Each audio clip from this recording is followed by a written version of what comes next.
اس لیے میں نے آپ کی خدمت میں عرض کیا تھا کہ اتنا زیادہ چلنا کہ جو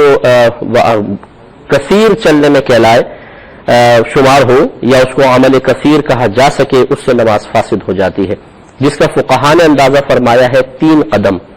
کہ اگر کوئی نمازی لگاتار 3 قدم اٹھا لیتا ہے تو گویا کہ وہ ایک طرح سے زیادہ چل لیا، ایک ایسے اس نے قدم اٹھائے ہیں کہ جو سمجھ لے احترام نماز کے بہت زیادہ منافی ہے، خلاف ہے، جس کی وجہ سے نماز ٹوٹ جائے گی۔ اور اگر کوئی 3 قدم نہیں چلا، بلا ضرورت 1 یا 2 قدم چلا، تو یہ مکروہ تحریمی ہے، گناہ ہے کہ کیوں خواہ آدمی آگے پیچھے ہو رہا ہے، تو اس میں بھی گناہگار ہوگا۔ لیکن اگر صحیح ضرورت کی وجہ سے وہ 1 یا 2 قدم چلتا ہے تو اس کی اجازت ہے، آگے بڑھ جائے یا پیچھے ہٹ جائے یا دائیں ہو یا بائیں ہو، 1-2 قدم اگر وہ چلتا ہے تو اس کی شریعت نے ضرورت کے تحت اجازت دی ہے۔ اس کی میں نے آپ کو صورتیں بتائی تھی کہ مثال کے طور پر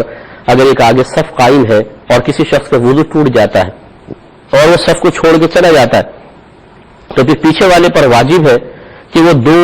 لمبے قدم اٹھاتے ہوئے، 3 نہ بننے پائیں، 2 لمبے قدم اٹھاتے ہوئے اگلی صف تک پہنچ جائے اور اس خلا کو پور کر دے۔ ایسے ہی اگر کوئی ایک امام کے ساتھ نماز پڑھ رہا ہے، کوئی نمازی دیر سے آیا تو حکم شرع یہ ہوتا ہے کہ اگر ایک نمازی ہوتا ہے تو وہ امام کے ساتھ کھڑا ہو جاتا ہے، جیسے یہ آگے امام ہے، اس کے پیچھے مقتدی کھڑا ہوگا۔ لیکن اگر 2 مقتدی ہو جائے تو یہ اس کے ساتھ نہیں کھڑا ہو سکتا، بلکہ اس کے کندھے پہ ہلکے سے ہاتھ رکھے گا اور اس نمازی کو چاہیے کہ پیچھے ہٹ جائے۔ بلکہ افضل اور اولا صورت یہ ہوتی ہے کہ اگر امام صاحب کے آگے جگہ ہو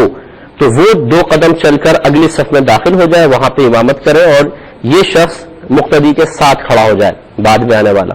لیکن اگر امام صاحب کے آگے گنجائش نہیں ہے، جیسے دیوار ہے، صرف ایک سجدہ ہی کر سکتے ہیں، تو پھر یہ اس کے لیے حکم ہے کہ اس پیچھے والے شخص کے مقتدی کے کندھے پہ ہلکے سے ہاتھ رکھے گا،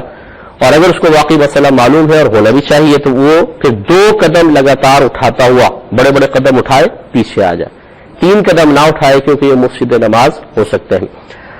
اسی طریقے سے اگر بالفضا آپ نماز پڑھ رہے تھے اور برابر والا آدمی نکل گیا اور آپ مثال کے طور پہ یہ امام ہے، آپ اس طرف کھڑے ہوئے، ایک آدمی یہاں سے نکل گیا تو حکم ہے کہ پھر آپ مل جائیں۔ تو اب آپ یہ تھوڑا سا سائڈ میں سرکے ہیں اور ایک طرح سے نماز میں چلے ہی ہیں، چاہے وہ سائڈ میں ہٹنا کہلائے۔